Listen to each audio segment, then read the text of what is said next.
Alright, so if any of you ever decide to visit Sweden, I feel it's fair to warn you about a certain entity you're very likely to come across there. In Sweden, there's a spirit known as the Mare, which is the spirit of a damned woman that wanders through villages and towns, searching for villagers and townspeople that are sleeping that she can cast nightmares into. If you don't want to visit Sweden anymore because of that, you might not want to visit Iceland either, because they also have a spirit called Mara there that is very similar. Actually, just about all of Europe has a spirit of this variety. So you might want to avoid all of Europe because while the names vary very slightly, they all do the exact same thing. Even places like Turkey, there's this demon called the Karabasan that is said to visit the rooms of his victims in the night and try to strangle them. Survivors of these attacks often say that they hear the voice of Satan or other demons calling out to them during the attack. If you think you're safe in North America, you're wrong, because we have our own sleeping demon called the Old Hag. The Old Hag is, according to legend, an old woman that wanders around at night looking for people to give nightmares to, much like the Mare, but the only difference is that supposedly you could summon her by reciting the Lord's Prayer backwards. While I can't account for the accuracy of this procedure, I can say that your chances of encountering any of these demons are pretty significant, regardless of your religious background, your belief system, or whether or not you're pissed off someone knows witchcraft. All of the similarities in these supernatural attacks, the fact that they occur at night, and the fact that they all involve an element of immobility, have led scientists and other experts to believe that the explanation for this supernatural phenomenon can be found in the natural phenomenon known as sleep paralysis. I myself have had several bouts of sleep paralysis, and some of you may have it, since according to culture, psychiatry, and medicine, it occurs in about 30% of the population.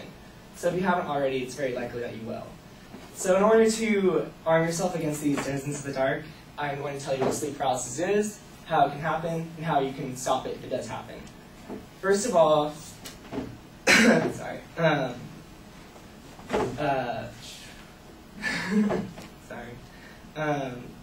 To understand sleep paralysis, first we have to understand what stage of sleep. Sleep paralysis occurs in stage 5, which is REM sleep.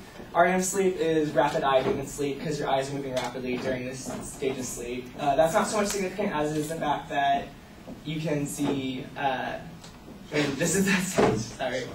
Yeah, I screwed that up. On the bottom of the tray. Yeah, I messed it up. Right there. Over. You were closer. Right next to 66. One more over. Yeah, right next to the 66. Click. There you go. Okay. Well, that's my bad. Okay. Well, basically, this is the stage of sleep where most of your dreaming occurs. So in order to prevent your body from acting out these dreams as they occur, you're put in a state of REM atonia, which basically is REM paralysis. This can malfunction in several ways. First of all, sometimes it doesn't happen and you act out your dreams, as is the case with sleepwalking. Other times you wake up prior to REM atonia wearing off, which is where sleep paralysis occurs. Basically, if this does happen, you'll wake up completely paralyzed, unable to move for anywhere between several seconds to several minutes to several hours. It's pretty disconcerting not being able to move when you wake up, but that's not so much where supposedly this accounts for all the supernatural myths and stuff. All of that is accounted for by the vivid hallucinations that occur during sleep paralysis. These hallucinations can be visual. Oftentimes people see things that were directly in their dreams, in the room with them. Other people report seeing dead family members, dead relatives, dead loved ones, friends. There's also audio hallucinations, audio being voices, people talking to you, stuff like that. There's also tactile, which is where the whole strangling thing comes from, and people being held down or pushed down. Most of the time, these all three occur at once, and the most common hallucination, most characteristic of all of these, is actually that of a humanoid sitting on your chest, pressing down on you while staring at you. It might sound silly, but if you don't know what sleep paralysis is, and you wake up to being unable to move with something staring at you like that, it's pretty terrifying. So how do we avoid this terrifying condition? Well, if you're narcoleptic, you're not going to be able to, most likely, since according to the Journal of Sleep Disorders, narcolepsy and sleep paralysis pretty much go hand in hand. Narcoleptics will have consistent bouts with this, but if you have narcolepsy, sleep paralysis is probably not your biggest worry.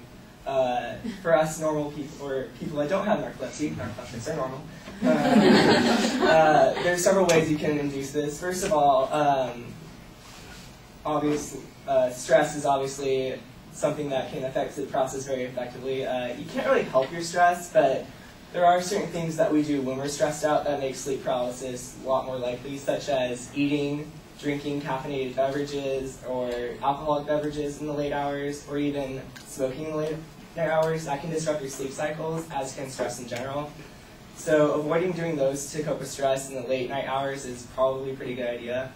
The other thing that we can definitely help to prevent sleep paralysis is sleeping in the supine position. The supine position is when you're laying on your back facing upwards, like the person was in that picture. 60% of sleep paralysis attacks occur in this position, according to the Journal of Sleep Disorders.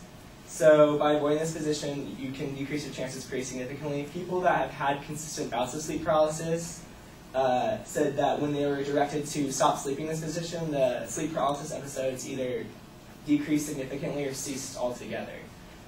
But that still doesn't really help you because that's not all you can do to prevent it. What can you do when it does happen? Well, through various studies, the Journal of Sleep Disorders have found that there's a pretty effective strategy for ending an episode if it does occur, and I'm pretty sure you'll want to end it if it does happen. So while sleep paralysis affects your major limbs, like your arms and your legs, your fingers and your toes, even your tongue and eyes aren't so much affected. So by moving those pretty rapidly, you can bring a sleep paralysis attack to an end pretty effectively. So now that you know how to bring a sleep paralysis attack to an end, now that you know how to decrease your chances of even having one to begin with, and the very nature of sleep paralysis, I hope that each and every one of you can travel the world happily and safely and not worry about these demons that exist and go have it with us. So.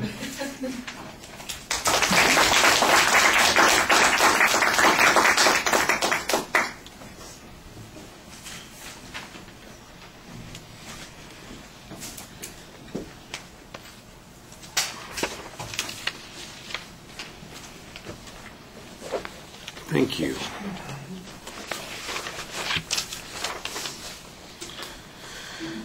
So, Kelsey, what did you think? Well, I thought that your attention grabber was really good, and you were very informative on that. And but I think it went on for a little bit longer than I was expecting because I was starting to think that you didn't have a thesis statement. But then I did realize that you stated that, and I think you did a really good job of talking to your audience. You obviously really knew your points and everything. And you also had your credible sources that you stated to surround us with. And the visual aids I thought were really effective also. So yeah, I think you did a good job. Thank you.